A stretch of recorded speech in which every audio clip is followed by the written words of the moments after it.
topics that really interest me, like tech, entertainment, Steve, that's like my whole career. right?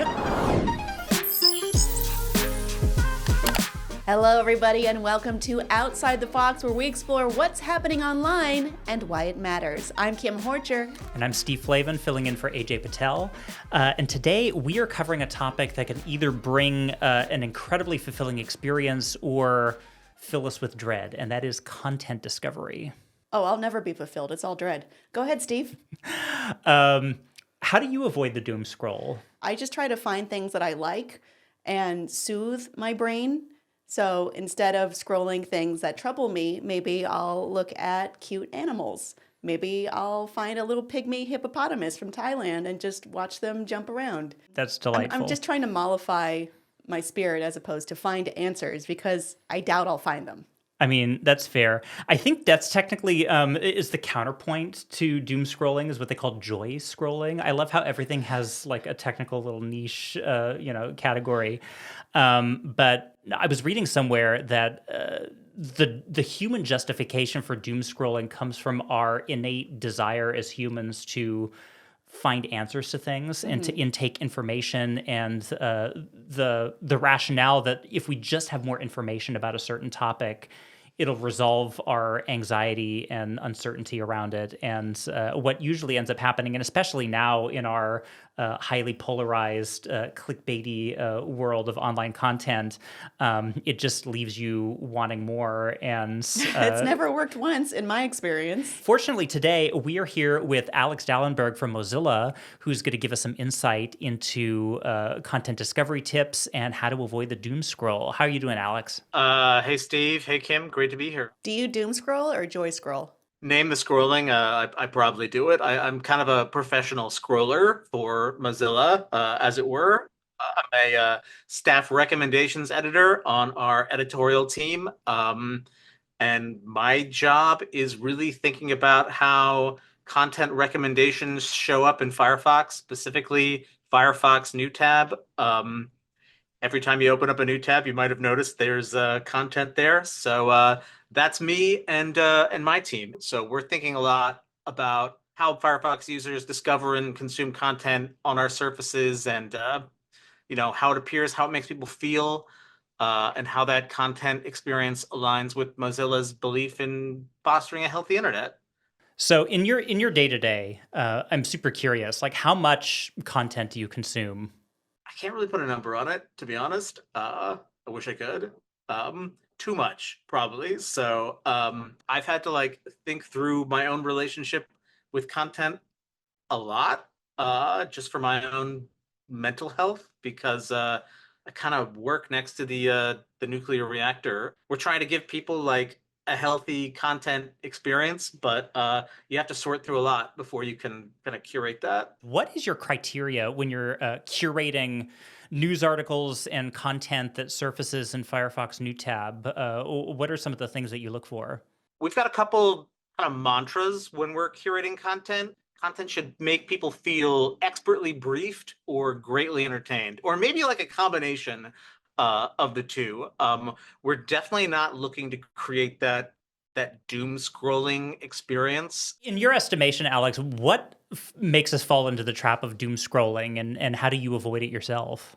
I think when I fall into the trap of doom scrolling, it's often because I want to avoid something, and when you're a knowledge worker, and especially when you work in media or media adjacent, I think you can fall into this trap of thinking that, scrolling the news especially is kind of like work or your job. You have this plausible deniability, even though you're actually avoiding something else in like meat space. The problem though is there's really no end to that information you can consume. So the procrastination can just kind of like keep going on and on and on.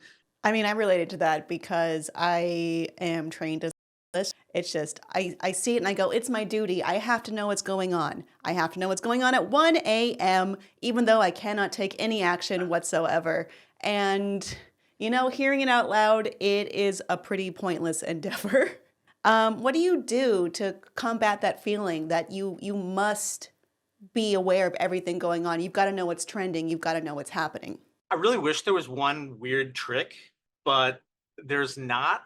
Um, for me, it's kind of about cultivating new habits of mind. Judson Brewer is a super great resource. He wrote this book, Unwinding Anxiety, and he writes a lot about the habit loops and habit formation around some of our anxious patterns. And I think doom scrolling is kind of like an anxious response to the news because you're looking for that certainty. The first thing you kind of have to do is just recognize that you're in the habit of doom scrolling because a lot of the times when you doom, it's like it's very autopilot, right? And then once you start recognizing those loops, there's you have to like kind of become disenchanted. Disenchantment means like checking in with yourself and asking like, what am I getting out of this right now? Like how do my shoulders feel? Like what does my stomach feel like? You sound like my therapist. I wanted to know This is all just like completely plagiarized from like an actual therapist. Oh. but I did want to know if you have any tools or resources that could help manage consuming information or too much information. It's really about picking healthy sources that kind of respect your time and humanity, I think. One way to avoid doom scrolling is just like not to scroll. It's picking things with like a beginning, a middle, and an end. Sometimes the answer is not more information. Like sometimes the answer is like calling your friend or like picking a practical action you can take about the thing that's upsetting you. Yeah, that actually speaks to how I've been consuming news recently. I do have a couple of like go-to apps. One is simply Apple News, which there's lots of news aggregators out there. That's my go-to. It's the default on my iPhone. I can pick what sources that I want to follow, and you can also establish keywords and topics for your news feed to avoid when I'm joy scrolling, let's call it, and reading about topics that really interest me, like tech, entertainment. I would say those are probably the two top things. Steve, that's like my whole career. Right? And so, typically my sources will be limited to those topics. And on the side, I do have some reputable, like standard news sources that when I gird my loins and take a deep breath and I want to go into some of the heavy, world news that's happening, I try and do that in concentrated doses so it's not seeping into my ever-present news feed. The other app that I love to use is Pocket. And even before I joined Mozilla, I was a huge Pocket fan, and I still consider it one of the best tools for basically aggregating my bookmarks in a platform agnostic tool that I can access on any browser or any operating system. Alex, you used to be on the Pocket team. Do you want to tell us a little bit about Pocket? Yeah, I think you nailed it. I don't know. It's kind of one of the like last really feel good places on the internet in some ways, right? Like it's a quiet it's a quiet place. It's your stuff. How does it work? Is it all human curated content? In Pocket, it's looking at what folks are saving, and then there's some human curation as well. Yeah. And then on Firefox new tab, it's a mix of human curation, and then we work with our ML team to look at like a big list of like trusted sources. So looking to the future, I'm super curious. Are there trends or possibly future tools that are in development that enhance how we find and share content online? I feel like the right answer is AI, but we're still going to need like human beings to create new things. So I think there's going to be a kind of parallel movement alongside the AI of it all around, like what we do for New Tab, human curators that people kind of form relationships with and trust. Well, oftentimes when I'm scrolling on, let's say, Instagram, I'll click something on accident and Instagram will decide that's all I need to see about forever. So I was wondering, how can algorithms help or maybe hurt how you discover content? I think when it's working well, algorithmic recommendations kind of nail something about yourself that maybe you weren't even like ambiently aware of. It's like the serendipity of like, oh, I didn't know I was looking for this, but here it is. I saw this on like Instagram recently where it was somebody was creating like basically shot for shot like remakes of like different clips of like the Twilight films, and it was just kind of like it just kind of underscored like how kind of unhinged all the performances are in those films. And like I don't know, it was like completely hysterical to me. I'm not really like a huge Twilight fan, but I think I had like Are you saying the algorithm thinks you are and maybe you think you are now?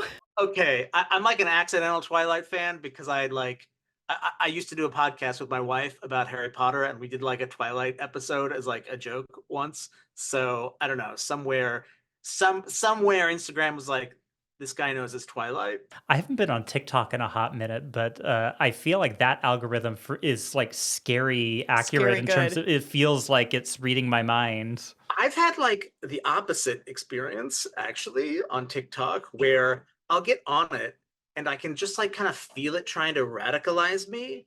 Like, and then I just have to turn it off because I'm getting like freaked out. So I don't think I've ever trained it up enough. It's true that you kind of have to deep dive, I feel like you just kind of have to immerse yourself You gotta hit in. that like button on some things. Yeah. Although I think it just even by like staying on a piece of content or watching it more than once, I think it just knows. It's like it just some of the things that it serves me is like, oh, it knows who I am now. Like It's all horror all the time, isn't it, Steve? it's actually not. There's I mean I could go into it, but like it's just like the weird specifics that are just kind of creepy, but also weirdly comforting. But also, thank you. That's something where I have to put a strict time limit on because I could just scroll for like hours on TikTok and That's what it's built to do. I got other stuff to do. All right, well, that about does it for our time. Alex, thank you so much for joining us today and talking more about how we absorb that content. Thanks, guys. It was great to be here. So what did we learn today? Well, I gotta work on myself, is what I learned.